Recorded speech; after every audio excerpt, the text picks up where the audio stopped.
a good understanding, or at least an introductory understanding of how to use that software. We're going to go back to that software later in this semester. But today we're going to discuss a very important topic, which is the budgeting of the project. For the purpose of this class, we are not going to go in detail on how to create the budget and how to go into the accounting details of how to develop a budget. We're going to discuss the general topics and the general ideas of why developing a budget is important, and the different strategies that you can use to develop this budget, and some things that you need to take into account when preparing the budget. Okay, so the material that we're going to cover today is also part of your textbook. This is chapter number 4, budgeting the project.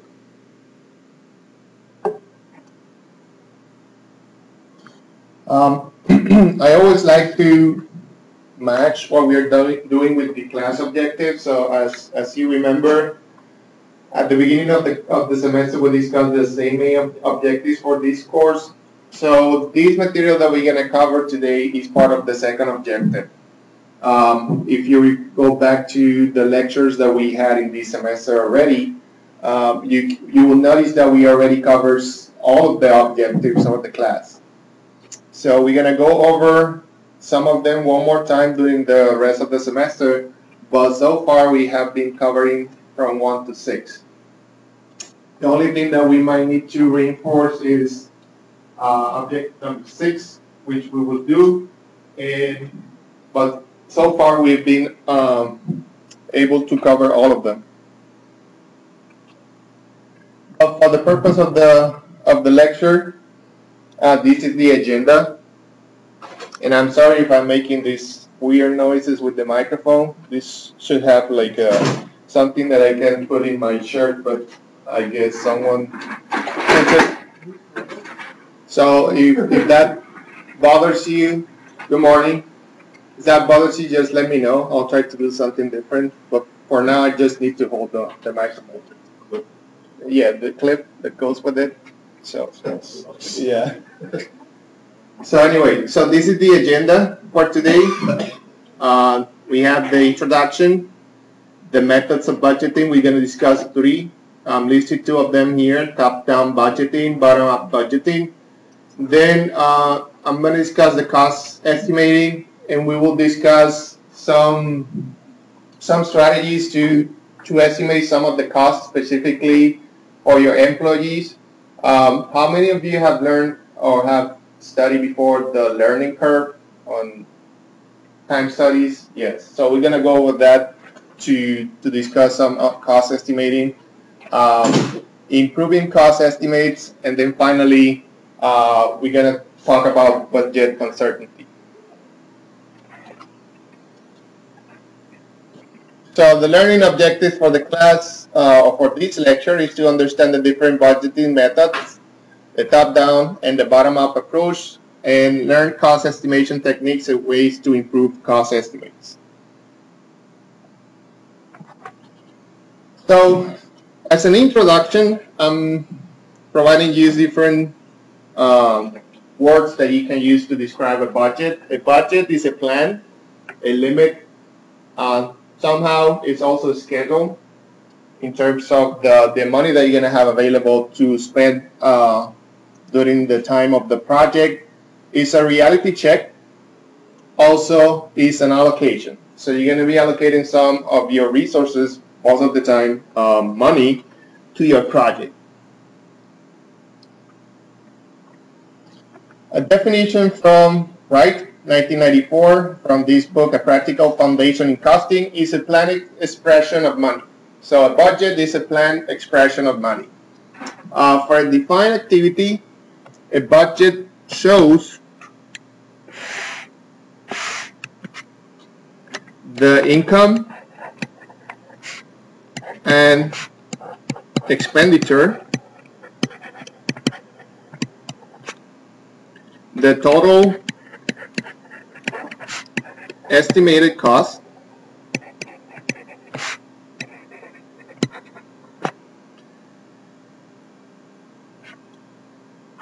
and it is defined for a period of time.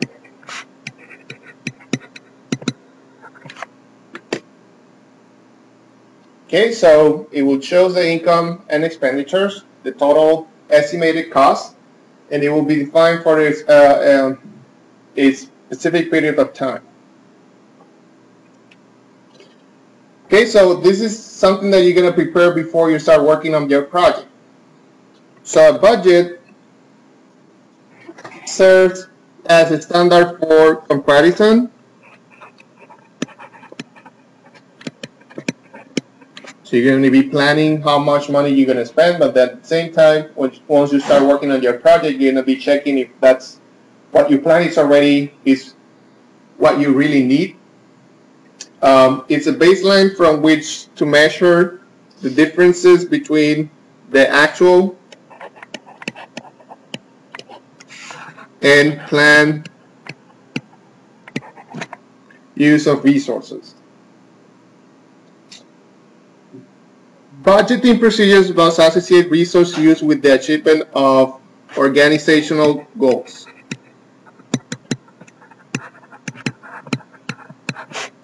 So you don't want to be spending resources or spending money from your company if that is not going to help the company to achieve their goals. So your projects and same time the way you're going to be using the resources of the company must achieve somehow the goals of the company. The budget is simply the project plan, and we talk about project planning already. It's a project plan, but in a different form. So we're going to be also looking at the tasks that you're going to be performing for your project, but we are going to be adding the detail in terms of the resources that you're going to be using and also the money that is going to be spent. Another definition, budget is a quantitative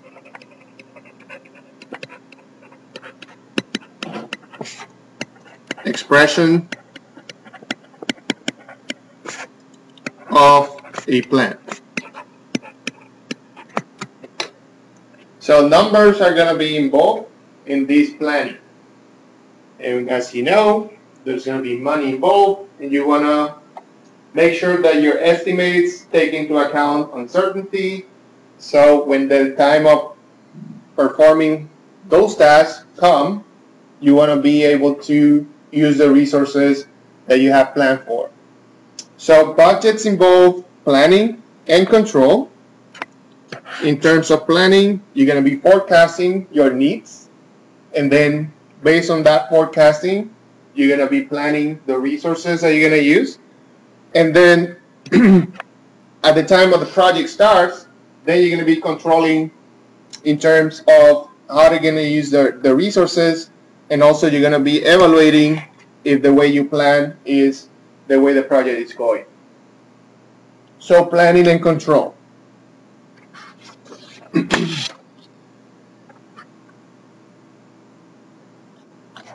This is a good visual representation of some of the things that you need to consider when preparing a budget.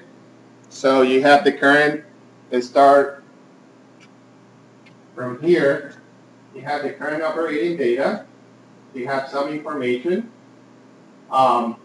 then that will affect the way you're controlling your operations. From here, you're going to get some future information that also is going to help you to prepare your budget. You also have some forecasting and planning to do.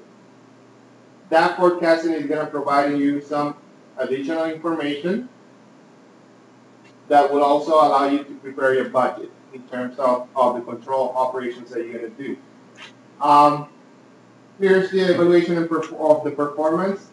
So once you complete your task, you're going to be evaluating the way you're using the resources. And once you're done with the project, then you're going to use that information that you generate is going to be part of the historic information that is going to help other people prepare the budgets in the future. When you're forecasting for your project budget, you have to take into account the effects of the outside environment, and that's what we call the uncertainty for your project. So you have to take into account the risk in terms of what things you think can go wrong, and how would that affect your project. So that risk and that also that uncertainty will be affecting your project budget. This is another good visual representation of what the budget is. This is what we call a bottleneck. So at the beginning of the project, you're going to have some things that you want to accomplish. That's what you want. Then you have to go and try to go in more detail, and because you're going to have a limited number of resources available to complete your project. So you might need to go from what you want to what you really need. And the budget is going to basically force you to decide what, from those things that you really need, which ones are the ones that you can actually do. If you have a large budget, you might be able to accomplish more things. But if not, if you have a limited budget, then from those things that you need to decide which ones are the ones that are really important, the ones that you're going to do.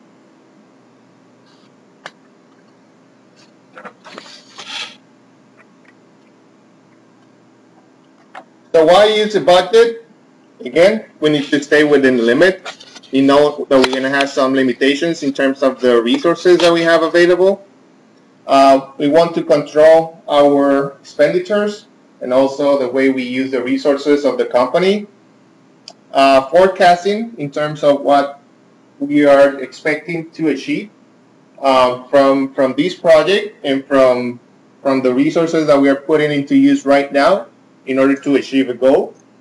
To delegate, basically, if you have a large project, you might need to delegate to other people to come up with some estimate of the things that they're going to be doing. And then you're going to put that together into the project budget. Prioritize wants, organize needs, and always we need to keep in mind that it has to be within the realm of what we can do. Okay, so that gives you an introduction, a good definitions about what is a budget, why a budget is important, and some of the things that you need to consider when developing a budget. So now we're going to discuss some methods of budgeting, and again, as I mentioned at the beginning of the lecture, for the purpose of this course, we're going to be touching some of the elements of budgeting. But this is not a class in which you're going to actually learn how to go into the accounting details of preparing a budget. For those, there's other classes outside the School of Engineering, for example, in the business school. But for the purpose of the class, we need to understand what are the important things from a budget and the different ways or general ways of developing a budget. So methods of developing or methods of budgeting, we're going to discuss three: the top-down budgeting, the bottom-up budgeting, and the interactive budgeting method, which is basically a combination of these two. So, okay, as mentioned, there's three ways or three common budgeting methods: the top-down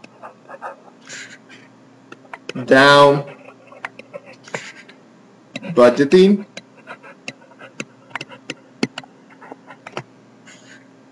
the bottom-up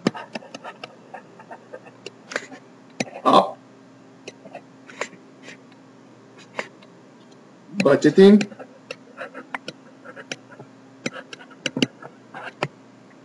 and the iterative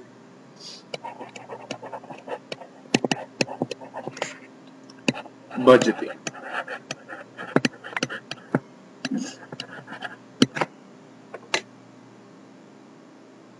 And those names are, again, very self-explanatory. So for the top-bottom budgeting method, you should expect to go from the macro level to the micro level, so from top to bottom. bottom up, so the opposite, and then the iterative is the combination. So top-down budgeting, this is the budgeting process but based on estimating the cost of higher level tasks first.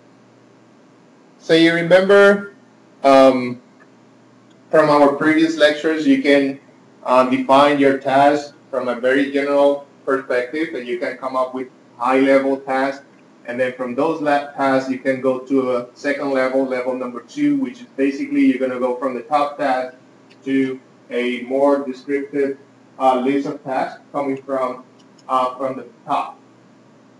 So that's basically the idea here. You're going to have those tasks, and you're going to start estimating the cost from the higher level task first. So using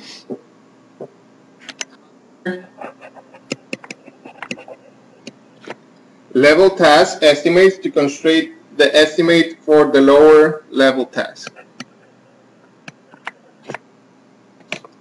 And this diagram right here is just illustrating the process. You're going to start with the definition of the project, and then you're going to start your level 1 task. You're going to come up with a budget for those tasks, and then that will constrain the budget for those tasks that are coming down or on level 2 of the project. So we can say level 1, and then level 1 and level 2.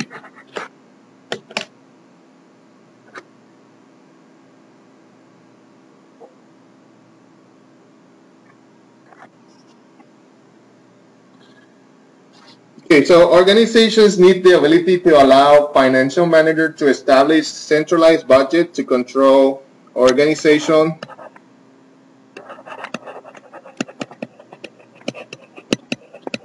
spending. So these are the ones that are going to be looking at the actual status of the company and develop the budgets for the company.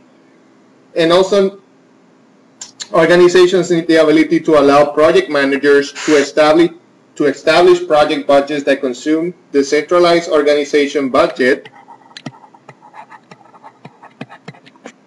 and control project spending. So the way it works, usually you're going to have your company allocating some money to each one of the departments, and then each department will have a allocated amount of money to projects. Okay, so these financial managers are going to be allocating money across the company, and each department will have an allocation of resources. Let's say something goes for projects, for new projects. Some part of the money will go to research, some part of the money will go to production, some part of the money will go to other areas. So the project manager will be using those resources that are allocated for the project. So they're going to be using or consuming the centralized organization budget, and also will use the budget to control the spending of the money that was allocated to the project. The characteristics to a top-down budgeting method, when you compare it to the bottom-top and also the iterative budgeting methods, it takes less time, promotes upper-level commitment, involves no multi-level participation. So for that one in particular, the way it works, you're going to have this money allocated to each one of the tasks. So let's say you're going to be delegating each one of the tasks to different people. So once I give you the money for that task, you are in charge of spending that money and making sure that that task is complete. So I will not have, if I'm not at the top, I will not have involvement in terms of what you're going to be doing with the money as long as you are delivering the results. So there will be no multi-level participation. Top level is not going to be involved on the lower level planning. Lower level or lower management better understand what upper management expects. So I'm going to tell you what I expect it to. what I want you to do, and you're going to be doing or delivering those results. And it's presented down the ladder. So I'll give you the money, I want you to do this, and then you're going to go, if you need to delegate to other people, then you're going to be taking that information to the lower level and so on. So we'll go from top to down.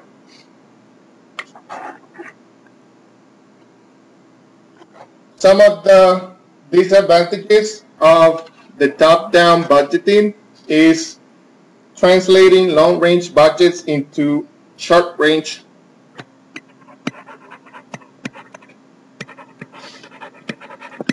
budgets. So as I mentioned, I will have a list of tasks, high-level tasks. I will be allocating some money to each one of the tasks, high-level tasks, and then the person who is going to be taking let's say task number 1 for completion will have to develop a short-range budget or smaller budget to complete that task. Problem scheduling projects in a suboptimal way.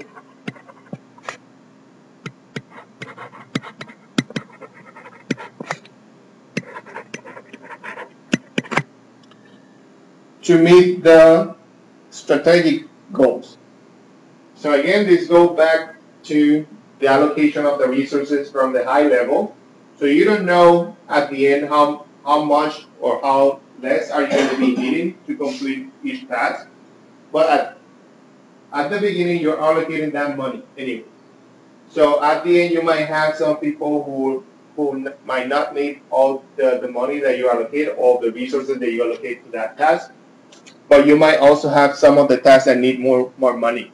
So this type of budgeting method may create some optimal ways to meet the strategic goals. Competitions for funds among lower level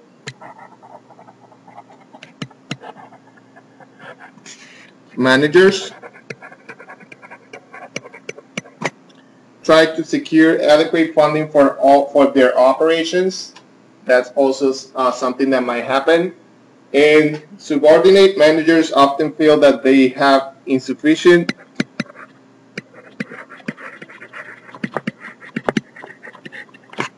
budget allocations to achieve the objective. So those are some of the disadvantages of using this top-down budgeting method or strategy.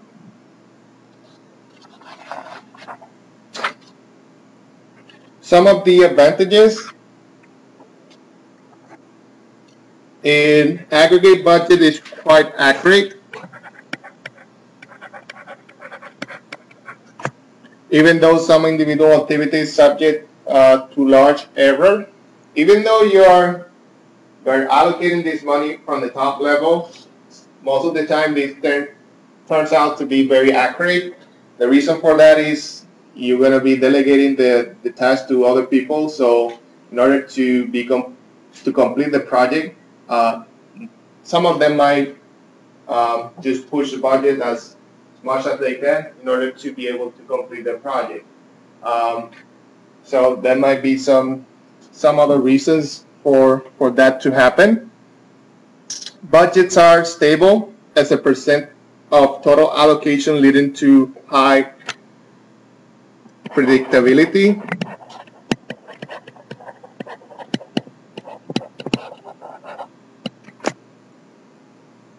And small, costly tasks don't need to be identified.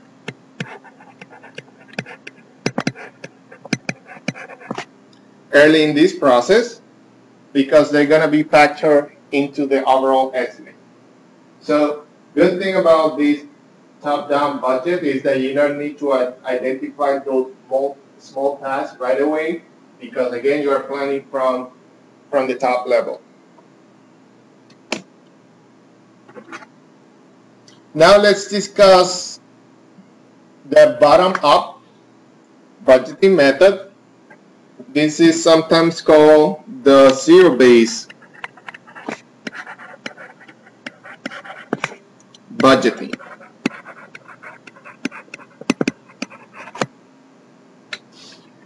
So again, this is going to be the opposite of the bottom down. It begins with identifying all the constituent tasks that are involved in implementing a project and working out the resources and funding required by each. So as you can expect, this will involve more planning.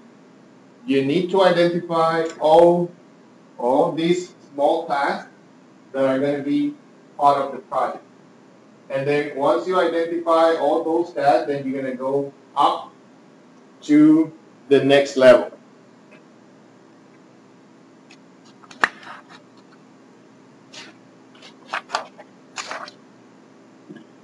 And some of the characteristics, again, as you will expect, it will take more time when you compare it against the top-down budget.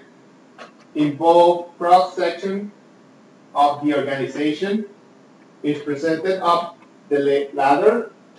6 participation at all levels. So again, you're going to be discussing the needs up and down, and encourage commitment to the plan.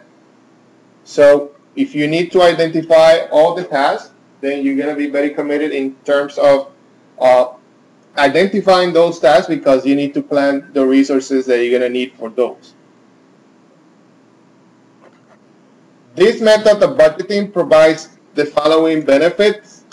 Project managers have the flexibility to define their project budgets independently.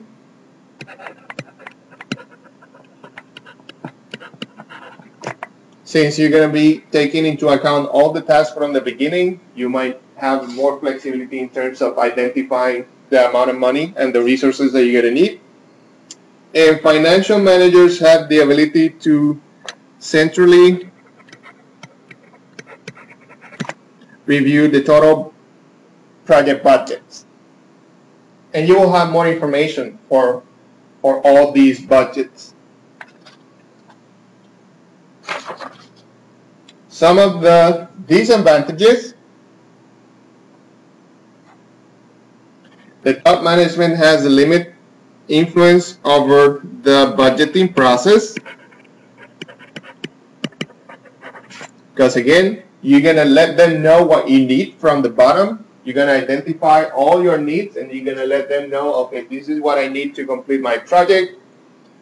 I think individuals tend to overstate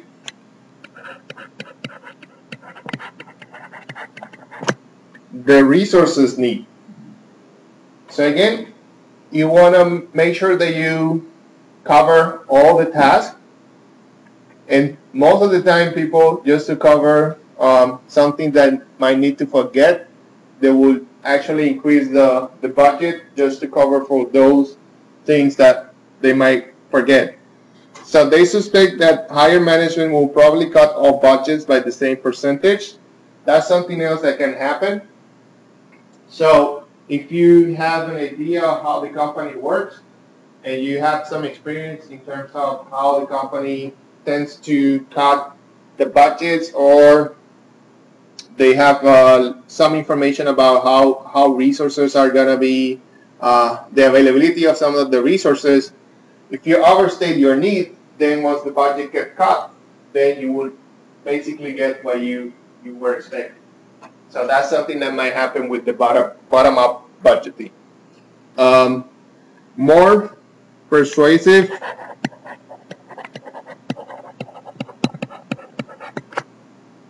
managers sometimes get a disproportionate share of resources, and that's not only for this type of budget, but also for most of the things that happen in the company. Do you have a better network, better relations with the people in the company, you might end up getting more resources. So that's something that might happen also here in your bottom-up budgeting. A significant portion of budget building is in the hands of the junior personnel in the organization. So again, you're coming from the bottom to the top. So at the bottom, you might find more people at the junior level. So that's why this is stated here. So a significant portion of the budget building is in the hands of the lower level at the company, which is most of the time the new people or the junior personnel. So this is the people who has limited experience. So you're putting this task of planning without to these people who has not a lot of experience. That might become a disadvantage for the company. Sometimes critical activities are missed, and then also and left on budget. So that also relates to this bullet here. So if you think that you might forget something, you might also end up overstating the needs from your budget and requesting more money that you need.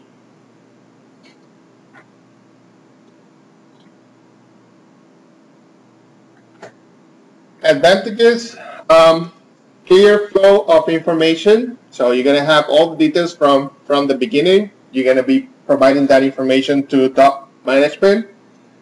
Use of detailed data available at project management level as basic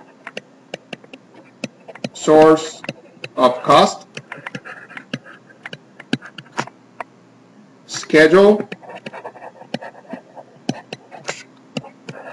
and resource requirement information.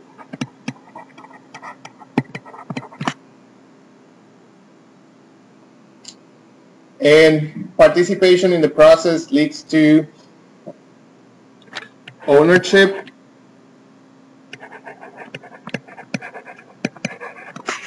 and acceptance.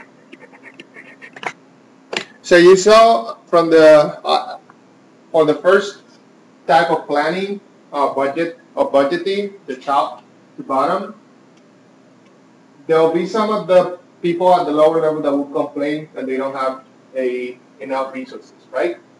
But from this type of budgeting technique, from the bottom up, that might not happen because you are in charge of planning from all the needs from the beginning. So that will lead to have some ownership of your estimates and also an acceptance of what was allocated to your task.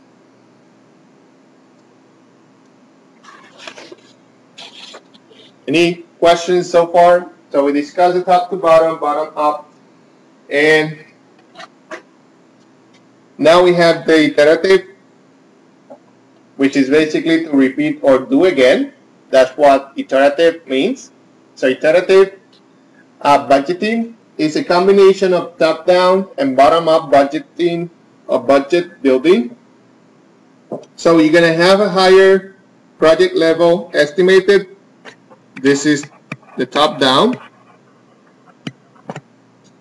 And then you're going to have also a lower level estimation of cost. This is bottom-up. And then with both estimates, then you're going to come up, so with these two costs, you're going to come up into a negotiation. So they are negotiated and reconciled.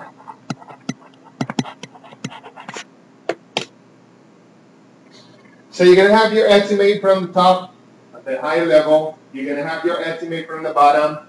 You're going to have basically both processes happening. And then you're going to be discussing those two and coming into a negotiation and basically deciding what will be the right amount of resources to allocate. Okay, so that's what we call it iterative. So you're going to go over and over and repeat the process until you get the agreement. Some of the disadvantages is in the relative inefficiency and time-consuming nature of the negotiation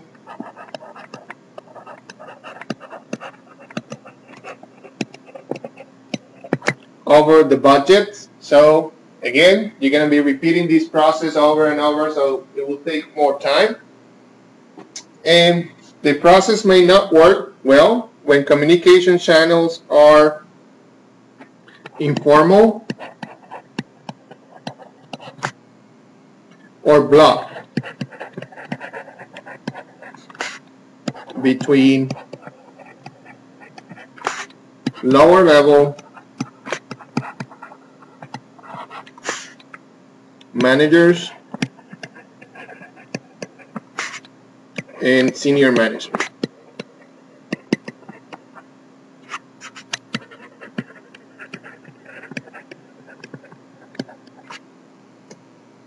Okay, so if you don't have good communication channels, if you don't have a good way to, let's say you don't have a meeting schedule every now and then to discuss the budget, then this might create some problems. So that's why we take that into disadvantages.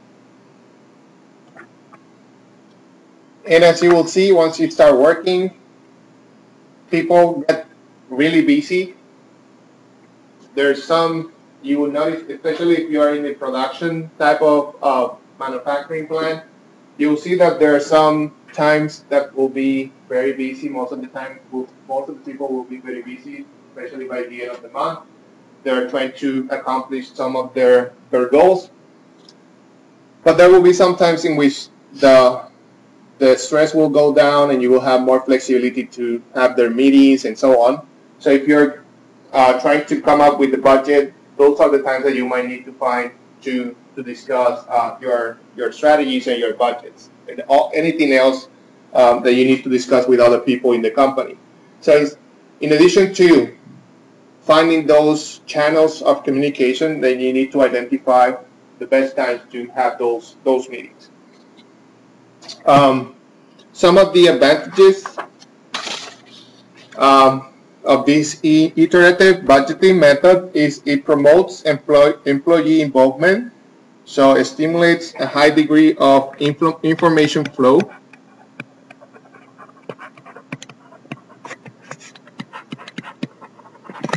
Between those involved in the project at different levels. So that will be something, again, it is a disadvantage and an advantage at the same time. Takes a lot of time. That's a disadvantage. It is an advantage because you're going to have a high degree of information flow between all the people involved in the project. Bring senior management and lower level managers closer to the actual process because they are participating in the budgeting process.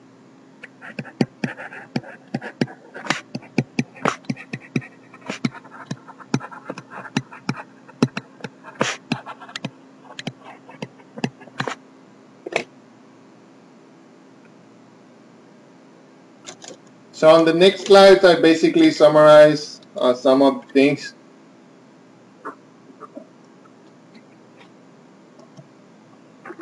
That we just discussed, just to compare both bottom-up and top-down budgeting methods. Something that I didn't discuss is in terms of the length for these budget strategies. Most of the time, the bottom-up is more limited in terms of the time.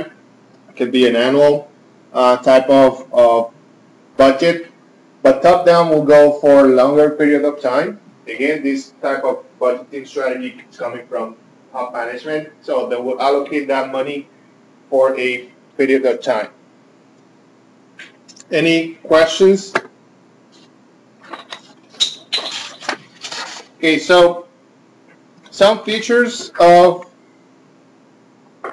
an effective budget. First, you need to have some accurate forecasting technique, and I think that's something that you cover in one of the courses from the industrial engineering program. It's one of the courses that goes into forecasting. Again, they need to be based on organizational goals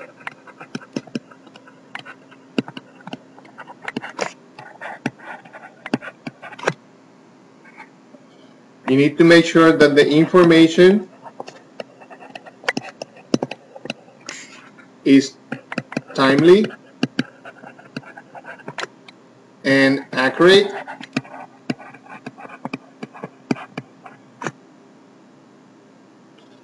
The budget is formed with multi-level input and finally regular reviews are built in. So you might need to come up with those meetings to review the budget into your plan. Some of the problems with budgeting. Can I move to the next slide? Still writing down.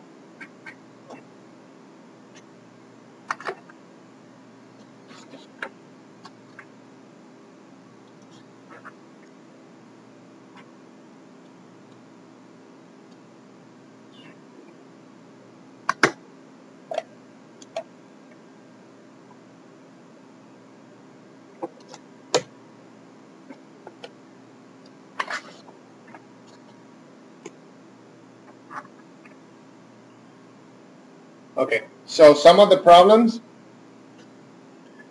the process is too long. For some of the strategies, the process is longer than the others, but for all of them, the process is long. There's a lot of game playing in terms of people trying to get as much as possible from top management, and we discussed that from one of the techniques. From one of the strategies, the bottom up. Business decisions change, but the budget does not.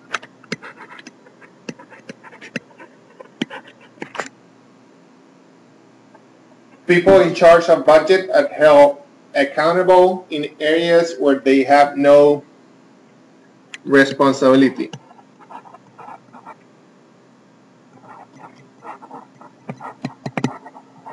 So if you look at the bottom, at the top-down budget technique, you're going to be allocating some money to one of the tasks. You're going to be delegating that information, that resource information to these lower-level managers.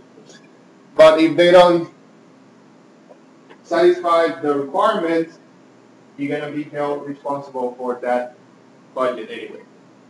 Okay, so that's some of the problems for these with budgeting.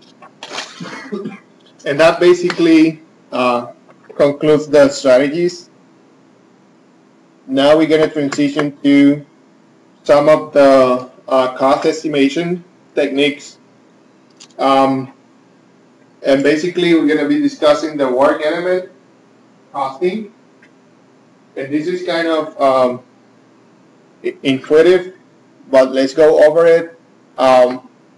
So for the work element costing, each work element is evaluated for its resource requirement and its cost, and then determined. So you're going to be evaluating the resource requirement, and then you're going to be allocating a cost to those requirements. So here I have an example. Suppose that a certain task is expected to require 16 hours of labor at $10 per hour, and the required materials cost is $235. In addition, and $235. In addition, the organization charges overhead for the use of utilities, indirect labor, and so forth, at a rate of 50% of direct labor. So then you're asked to compute the total task cost. So we have three different things here to consider. We have the hours of labor at 10 per hour. So you have 16 hours times 10. And then you have the material cost which is 235.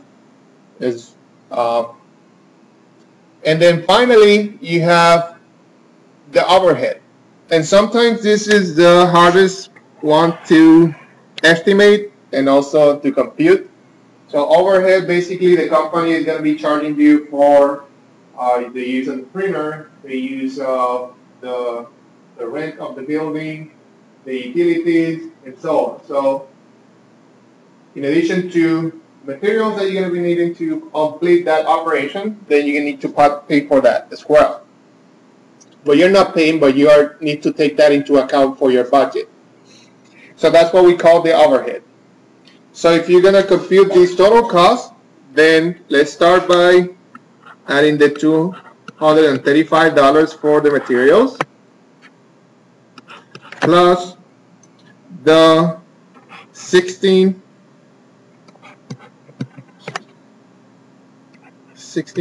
hours times $10 per hour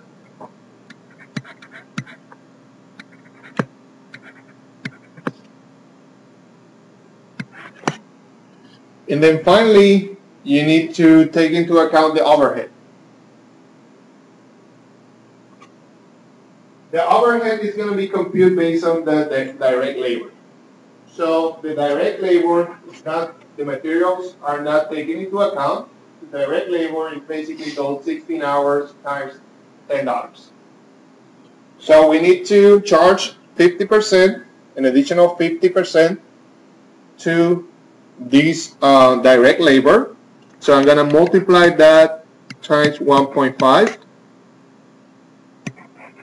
And then this is going to be equal to 475. And that will be the total cost for the task. Yes, sir. Wouldn't you have to calculate the direct labor as one part and then do another addition for the overhead? Oh wait, or just 1.5? Yes, that's correct. Okay. I was thinking if you multiply that. You can have this amount separate and then plus 0.5 times this, but it will be the same. That's a good question. So what I tried to do was, you can do this differently. You can have the 235 plus the 16 times 10 plus the 16 times 10 times 0.5. And that should be equal to 470. This is the direct labor.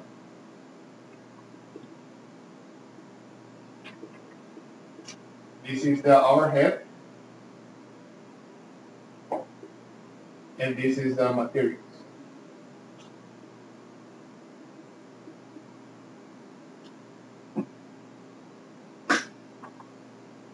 But it should give you the same at the end.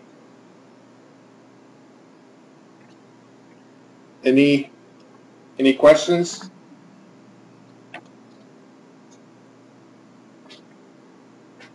Okay, so let's go over the details about work element costing. But in general, this is what you're gonna be doing basically. Again, it's very intuitive. Once you identify the direct labor, then you're gonna be charging an overhead based on that amount. And materials are not included.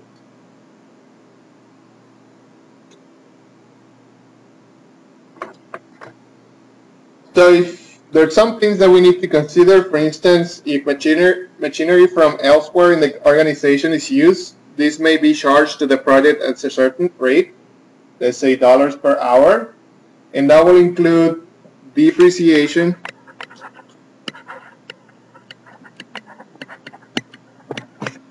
charges, and then will be credited to the budget of the department owning and paying for the machine. On top of this, there is often a charge for general sales and administrative costs, or GS&A, that includes upper management, staff, functions, sales, and marketing, plus any other costs not included in the overhead charge.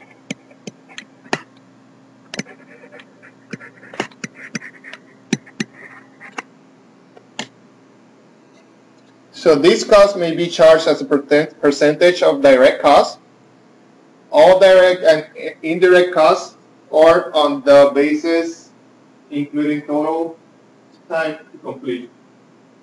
So there will be several ways for you to estimate and to include that cost. So the fully costed cost will include the direct cost of labor,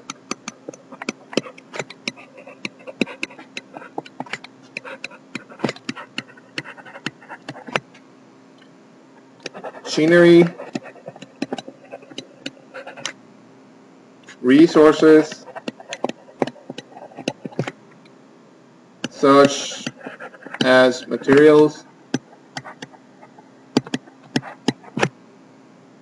overhead charges,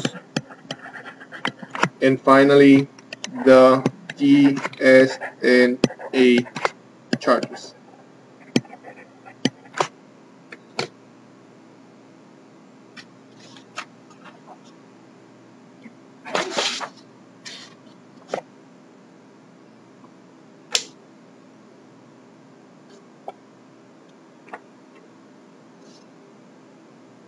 These are some of the things that you don't know, but if you, as a faculty, you bring a project to the department. Let's say we have a project with one of the hospitals in Temple, Paraguay, and we are looking at how to improve or minimize the number of infections that they're seeing in their internal care units. And basically, we are doing some design for the system and looking at those areas in which we can improve the processes. So you come up with a budget, and most of the time you have some students involved in the project. So you create a budget for the student, you pay for tuition, you pay for an hourly salary, and so on. Anyway, the point is the university also charges you for overhead. So once you come up with your budget, the university also charges you a 50% of your budget for these overhead and GS and A charges.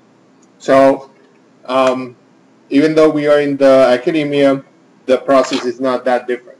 So this is something that you might encounter in industry, if you go working for the government or any other type of company. Okay, so some ways to improve cost estimates. We're going to talk here about learning curves and other factors. So one thing, very useful tool to improve your cost estimates. Let's go back here 1 second. So this section deals with the number of ways to improve or for improving the process of cost estimating. These improvements range from better formalization of the estimating forecasting process using forms and other simple procedures to straightforward quantitative techniques involving learning curves. It shouldn't be here. So type. And the first thing that I'm going to show you is a very simple form that I actually like to do myself. So it's a very simple strategy. Use simple forms that can be considerable help to the project manager in obtaining accurate estimates. So you're going to be listing the task and also your time period, and you basically are going to come up with what you think you're going to need per time period for each one of the tasks. So for task A, you think you're going to be working on that task the first 2 time periods, and you need to estimate how much money you're going to need during those time periods. And then you go to task number 2, and you know that you're going to start that once you are at this point of task number 1, and this is the money that you're going to be needing, and so on. So you can use this very simple tool to create your budget. And then you're going to have your estimate per task and also the total of the project at the end. Okay, so this total here is the summation of these 2 amounts and so on.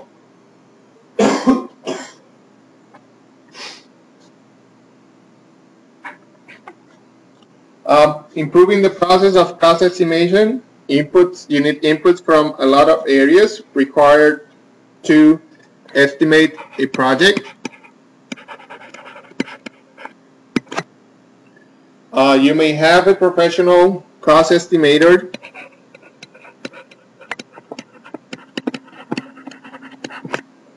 to do the job.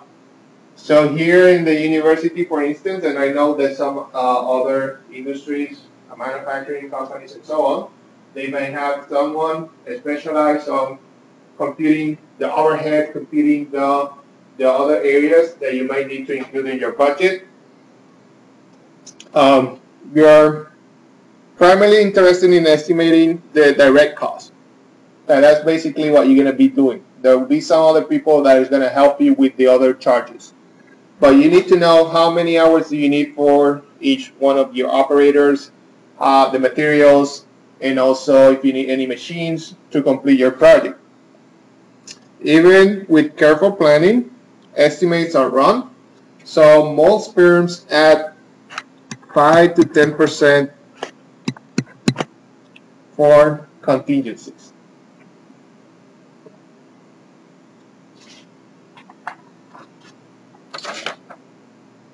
Okay, so let's talk about learning curves.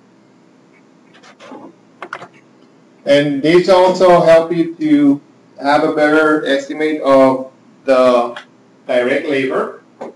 So the idea basically is that human performance usually improves when a task is repeated. So if you are dealing with a task that involves a lot of repetition, maybe the first time that the operator performs the task will take a lot of time, but once you start repeating the process, you will find out that you're going to do the task more faster. So this happens by a fixed percent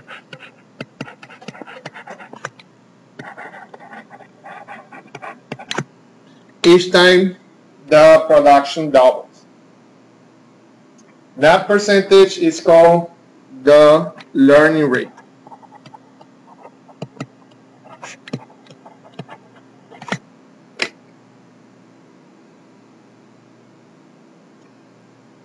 In that learning rate, you can take that into account to estimate the number of hours of the direct labor that you're going to require for completing your projects. So this is the math involved. So here is our expression. So this basically stands for the time that is required to complete unit number n. So if you have 10 units and you want to know how much it's going to take you to complete that 10 unit, then that n is going to be equal to 10. T1 is basically the time for the first unit. So you need to know how long it's going to take the operator to complete the first unit. And then you have the number of the unit that you want to know how long it's going to take. So if you're looking at the 10th unit, that n is going to be 10. And then R is the rate, and that is estimated using this expression. So we're going to have logarithm and we're going to take that rate into account. We're going to compute the logarithm. This is base 10 logarithm. It's in the rate divided by the logarithm base 10 of 2. So we have the total time for an unit, the time for the first unit, the number of units, and the rate. The total time, again, if you want to know how much time it's going to take you to go from the first unit to unit number 10, then you need to add all the times from unit 1 to unit number 10. And I have an example here. Okay, so we have the learning rate. This is for unit 1 to 10, 1 to 5, I'm sorry. Unit 1, 2, 3, 4, and 5. And this is what we are going to be computing. It should be R.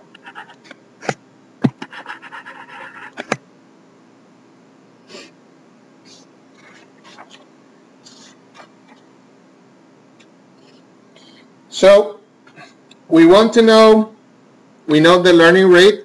This is to compute T3.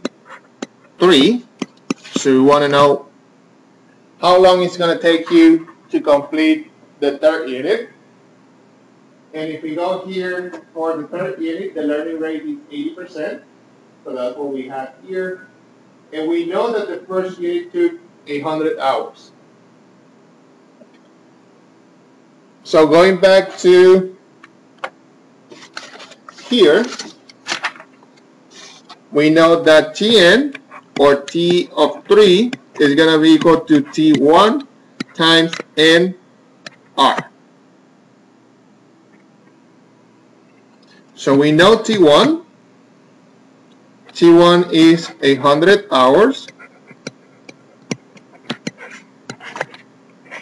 We're going to multiply this times what? What is N? What will be the value of N? Correct? 3. And then we go to the power of the log of 0.8 divided by the logarithm of 2. That is going to be equal to 100 hours times 3 to the power of minus 322, and that equals 70.2 labor hours. So this number is this. So the time is going to take you, you know the first unit took you 100 hours, but by the time you go to the third unit, that's going to take you only 70.2 hours. And today I'm going to, already uploaded a homework. It's very short homework that is going to be due on Thursday. You only have 2 problems. One is a discussion question, which is based on what we discussed today. And the second one is a problem like this one. They give you a table that is going to help you to complete that problem. So we will discuss the problem on Thursday, but I just wanted to let you know that that's part of the homework. Any questions? What you're going to notice in the homework is that instead of having a changing learning rate, the learning rate is going to be the same for all. So it's going to be, I believe, 80%. So that's the only thing. Okay. So that's the how to estimate the time duration. And one more thing that we need to discuss, just to complete the lecture for today. We have 5 minutes. See that? 55 slides. Yeah, it's going to be short because most of them are just pictures. Pretty good. Yeah. So the project management manager sees the uncertainty of the budget, like the shaded portion of the figure. So you're going to come up with an estimate based on time and projected cost.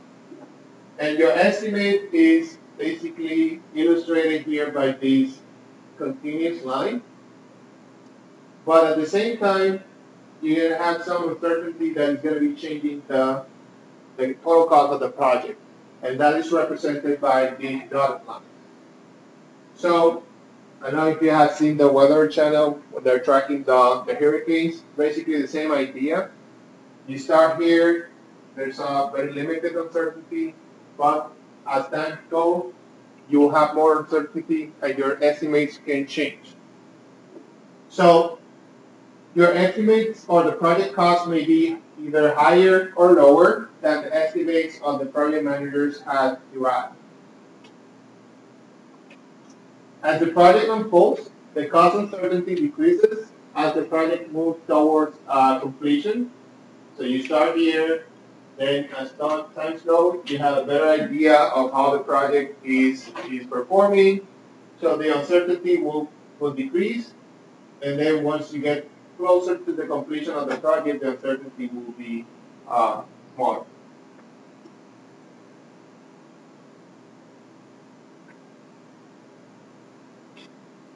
So in terms of budget uncertainty, you have two alternatives. They're very straightforward alternatives. So the first one is accept a negative change and take the loss on the project. And sometimes you can do that, sometimes you can't. So that's one alternative. That's what we call in the industry do nothing alternative. And alternative number two is to prepare for change ahead of time by including provisions in your original contract for such changes. So if you know you have a forecast and you have a better idea of how the project, or based on experience, you have an idea of what things can change the cost of your project, then you can include those provisions into your contract. So in terms of if you need to make changes as the project develops, you have that in your contract.